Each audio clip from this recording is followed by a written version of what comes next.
We're about 2 weeks away from the start of the VCT Pacific 2025 season, so it's time to look at every single team and choose one player to be that team's most valuable player. These are the players that I think are the single best on their teams out of the 5 that each roster has. So let's get straight into it. Let's look at which players I chose. So this is the board we have today. We will be starting from the top left and ending on the bottom right, which means we are starting with Talon. And for Talon, I think it's a name that people aren't going to be too surprised to hear because he came in late in the season and performed very well and does have a lot of hype around him, and that is Primmy. So I said in a previous video that I don't get the hate for Primmy. There seems to be a lot of people that already want this kid to just completely fail because there are a lot of people saying that he is very good and saying that there's a lot of hype around him. There are of course going to be detractors, but I personally just don't understand doing that for a player who just came in, and Primmy, to his credit, has been fantastic for them. He basically single-handedly helped Talon qualify for Champions 2024. They of course did not go far in that tournament, but at least being there, that is at least a progression for this organization. He is mostly good on Duelist, and he shows his incredible ability that made him one of the top ranked players in Asia, but he can flex to other roles as well. You've seen him play a little bit of Sentinel here and there with some Cypher and some Chamber, and his very first map in the league, he was basically IGLing for this team, and he was playing Clove because Talon had not played Lotus very much, or if at all. So I do think so far he's shown a lot of ability. He's shown why Talon decided to pick him up, and we'll see if Talon can continue to develop him. I don't know if the rest of the roster is enough to get this team to a point of being a really consistent competitive team, but for teams that will be playing against Talon, they're going to be watching out for this kid. He is quite good. Moving on, we have Global, a team that went through an entire rebuild during the 2024 offseason. So the player I chose is a new addition, and that is Crystal. Crystal has a pretty interesting story. He comes from Russia, and he played for the team in Scars that was the runner-up for the VCT Pacific Ascension Tournament in 2023. Then he goes on to win the China Ascension Tournament with Zhai Lai Gaming. I hope I'm saying that right. And then he got kicked off that roster, so people thought that he was getting just incredibly unlucky with the teams that he's on, but it was actually a case of him getting a different position on a different team in the Pacific League. And so far, Crystal has done quite well for himself on a global esports roster that is really trying to pull themselves out of the mud with this rebuild. He's been looking quite good on Sova in 18 maps so far. He has a rating of 1.37. Granted, Global has just been playing in their own event and they've had mixed results. But if Global is going to be a competitive team, Crystal has to be the front runner of it. I think he's going to be a big part of this team going forward, and we'll see with how this new coaching staff is going to have him play. And I think Global Esports, I'm not too confident in their chances, but there is at least something there. Moving on, we have Gen.G, and we're going to be talking about a player that stayed on the roster after being on that Masters Shanghai tournament winning team, as well as being one of, if not the most winningest team at the international level, only dropping, I think, 3 games internationally total. That is just insane. And that is, of course, Texture. Meteor might have been the player here instead of Texture. Those two worked very well together last year, but with Meteor gone, the onus is going to be even more on Texture to show that this new version of Gen.G can still reach the heights that the last one did. I definitely thought that last year he was at least a little bit better than Meteor. Maybe Meteor was a little bit more valuable in his role, but I think Texture, he's just absolutely insane. Gen.G overall has had a pretty up and down off season, winning a lot of matches but also losing some matches they maybe should won or at least be more competitive in. But I would put a lot of that on the fact that the new additions are maybe having some growing pains. You know, you have an unproven tier 2 player coming in, you have Foxy9 as well, who has had an inconsistent career up until this point. But I think the reason why I think Gen.G are still going to be successful internationally is because of the core that they have from last year in Texture, Karen, and Nongshim, and I think Texture is the clear leader there and the clear front runner for the best player on this team. Moving on, we have Zeta Division, and they have 2 players that have been on their roster since 2021, and I think that speaks to how good those players are, that they're able to show that they can be effective at a tier 1 level for so long. So in thinking of which one of those players deserves to be seen as their best player, I gave a little bit of the edge over Depp for Sugar Zero to be the best player on Zeta. Mainly choosing Sugar Zero because of his role being a smokes player. He's still very effective at, getting frags and being effective when it comes to combat, as well as being a very effective in the controlling part of that role. Overall, I am a bit concerned about Zeta's chances again. They did bring in some players from the tier 2 team in Fennel, and they've at least seemed like they're at least capable of some solid performances. They're a weird team. They seem to beat teams that they shouldn't beat and lose against teams that shouldn't beat them, so we'll see if they can break some of that.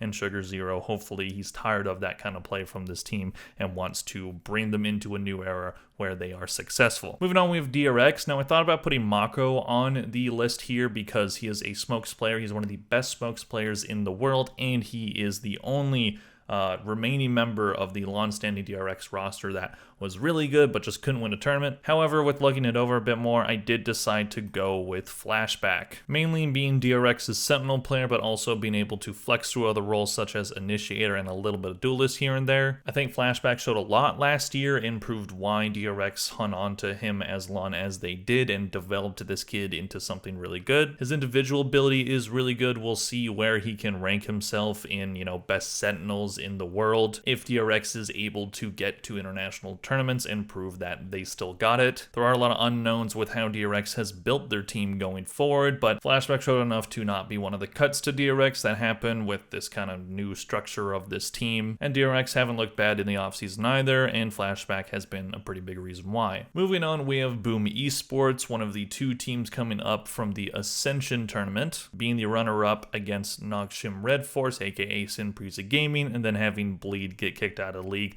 allowing Boom to go in. Admittedly, I don't know a ton about this team, so I went off of the players that did well in the Ascension tournament, so I thought Berserks would be a pretty good pick for them. Berserk seems incredible in the Sentinel role. He was very good for them in that Ascension tournament, and so far in the offseason, he hasn't looked out of place. Being effective on that Sentinel role with Cypher or Killjoy, but also showing that he can maybe play a little bit of Duelist here and there. So to me, that seems like a pretty valuable player if Boom Esports is going to fight Nongshim Redforce for that spot to stay in the league next year and hopefully not get kicked out in the same way that Bleed did. Then maybe we see Berserks become one of the more talked about players in the Pacific region. He looks pretty poised to have a good year, but we'll see what Boom can end up doing in this very competitive, very skilled VCT Pacific League. This is not Ascension anymore. Moving on, we have DFM, aka Detonation Focus Me. This is a team that has been in the basement of the VCT Pacific League for the past 2 seasons, but has seemed to change the sentiment around them with a pretty solid offseason. Granted, they did lose their last 2 games up against Zeta and Fnatic, but those were just one-map games in the Riot 1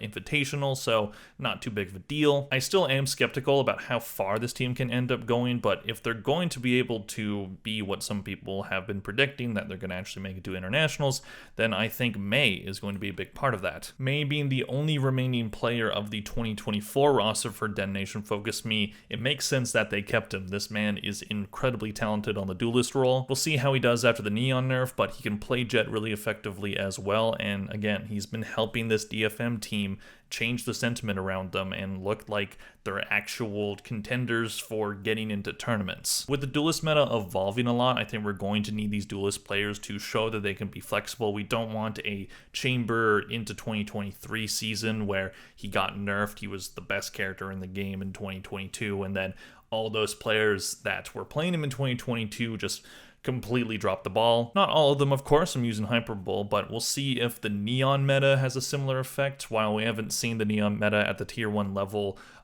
yet because it is during the offseason, but we've been seeing Neon in the offseason a lot of players putting a lot of time into this character, so maybe May is hurt a bit from that, but you can say that about any other Duelist player. So I think May is going to be fine. He had a good year on a bad team last year and they kept him around, and this new version of the roster is going to hope that he can keep that consistent high level of play. Moving on, we have RRQ, a team that mostly is the same heading into this season, being a team that a lot of people had faith last year, but they ended up not really being able to be very relevant, not making it out of their own region. And for the best player, I put down a player that came in partway through the season last year, and that is Monnier. Monnier was dropped from Paper X. He was supposed to be the replacement for Jane, but once Jane was able to come back to the VCT Pacific League, he was kicked off the team. But that wasn't based off off of his individual performance. I know he was getting a lot of crap from PaperX fans during the Masters Madrid tournament, but I thought a lot of that was unfounded and unfair. He was very good for them in some really big moments, having some incredibly flashy plays and being a player that can play Raze very effectively and be that aggressive duelist player,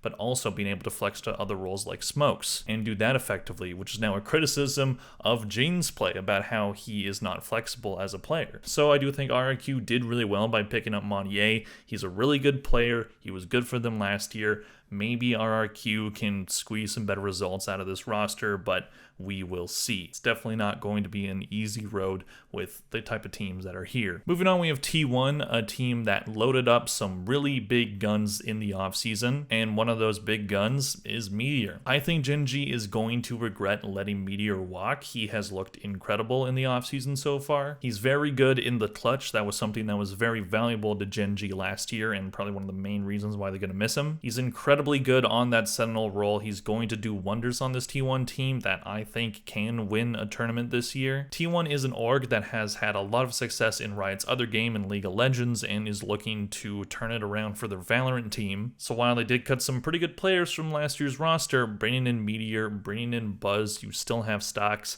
that's going to be a dangerous roster, and it's looked incredibly dangerous in the offseason so far. Sylvan and Aizu look good as well. This team is going to be dangerous. Look out for how well T1 is going to do this year. Maybe I'm jinxing them by saying this, but we'll see. I think Meteor is not going to allow this team to be bad because he's just going to drag them into wins if everybody else is performing poorly. Definitely one of the most valuable and best players, not just in the Pacific, not just on T1, but in the world. Moving on, we have Team Secret, a team that I'm a bit surprised didn't go through more changes in the offseason, but did keep a good amount of players from last year. And one of those players is Envy, their Smokes Initiator player that has been on the team since 2022. While Team Secret has been a pretty inconsistent team throughout the entire history of Valorant Esports, Envy has been a big part of this team. There is a reason why he's been on the team since 2022. I think the role that he plays is very effective. Maybe he's not going to wow you. Maybe some other player on Team Secret is going to, take over this spot in my mind. But for now,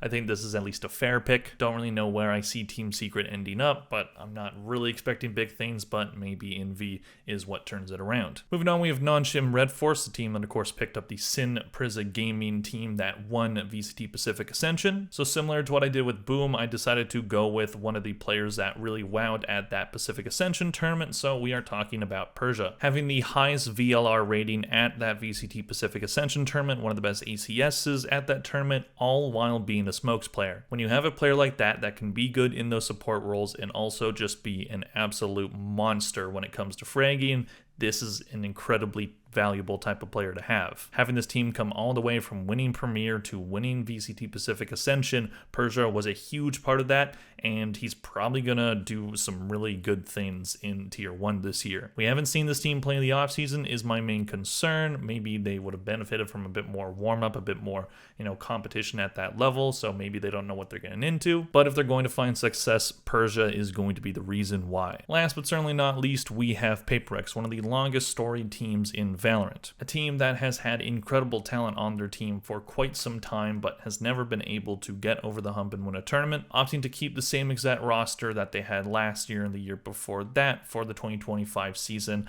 I think that Forsaken is still probably their best player. This man is the ultimate flex player. He plays so many characters, whatever character you need. I swear he probably has like 1,000 hours on every single character. You can put him wherever. He's the de facto leader of this group. He is incredible. He's been on this team even when they had roster changes. He's one of the best players in the world, probably the best flex player in the world. You can debate beyond that, but who else can play just the vast amount of characters that he plays to an effective level? You can put him anywhere. Maybe he would benefit a little bit from a bit more consistency with his roles, but hey, whatever works for him, and hopefully PaperX can find a way to find the magic that they had in previous years into 2025, because that magic seemed pretty dead in 2024. So those are my best players on each VCT Pacific team. Let me know in the comment section down below what your picks would be. What do you think of my picks? Are they good? Are they bad? Let me know. Please click the like and subscribe if you enjoyed this video. Thank you very much for watching, and I'll see you guys next one. Bye.